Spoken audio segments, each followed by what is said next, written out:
लखनऊ में समाजवादी पार्टी के राष्ट्रीय अध्यक्ष अखिलेश यादव ने बहराइच की घटना को लेकर प्रेस कॉन्फ्रेंस की, जहां उन्होंने कहा कि सामाजिक और राजनीतिक तरीके से बीजेपी ने जनता को धोखा दिया है। उन्होंने कहा कि आज एक वीडियो वायरल हो रहा है। उत्तर प्रदेश में बीजेपी ने दंगा करने का काम किया है। बीजेपी के नेता खुद अपने नेताओं पर मुकदमा दर्ज करवा रहे हैं। साथ ही अखिलेश यादव ने कहा कि बीजेपी वाले घबरा गए हैं, उनके पास कोई विजन नहीं है। बिजली महंगी हो गई है और किसान को खाद नहीं मिल रहा है। इसी तरीके से हिटलर काम करता था। हिटलर अपने ट्रूपर्स को आगे कर देता था। अपने पार्टी के कार्यकर्ताओं को पुलिस की वर्दी पहना करके आगे कर देता था।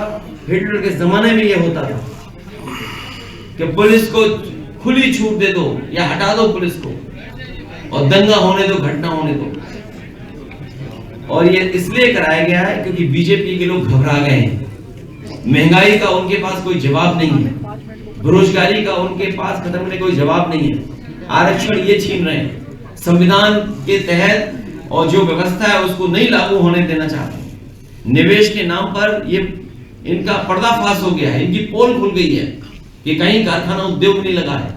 और जिन्होंने इतने साल नहीं लगाया, अब उतने दिन भी नहीं रहेंगे इस सरकार में। सोचिए, जितनी सरकार चल गई है, अब तो उतना समय भी नहीं बचा इनके पास। अगर इन्होंने कुछ काम किया होता या निवेश लाए होते तो वो दिखता जमीन पर। बिजली महंगी, किसान को खाद नहीं मिल रही, किसी भी फसल की खरीद के लिए कोई तैयारी नहीं। अभी भी सड़कों पे जानवर हैं, और पिछड़े, दलित और जो गरीब लोग हैं, उन समाज के साथ न जाने क्या क्या हो रहा है। घटनाएं दिन प्रतिदिन सुनने को मिल रही हैं। बेटियों के साथ अन्याय हो रहा है, और बेटियों के साथ साथ इतना कानून व्यवस्था जीरो हो गई है कि बताइए, पुलिस के साथ ही घटना हो जा रही है।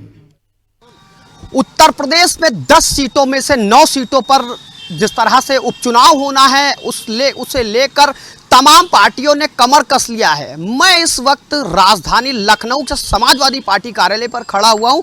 आज अखिलेश यादव ने एक बड़ी प्रेस कॉन्फ्रेंस बुलाई थी। अखिलेश यादव ने 9 सीटों में से 2 सीटों पर जो अभी बातचीत नहीं बन पा रही उसको लेकर, हालांकि 7 सीटों पर समाजवादी पार्टी खुद ही अपने प्रत्याशियों के नाम जो है वो घोषित करके और उन पर जो अपने प्रत्याशी हैं उनको उतारेगी। हालांकि कुछ प्रत्याशियों के अभी नाम घोषित हो गए और कुछ प्रत्याशियों की नाम की जो घोषणा है वो होना बाकी है।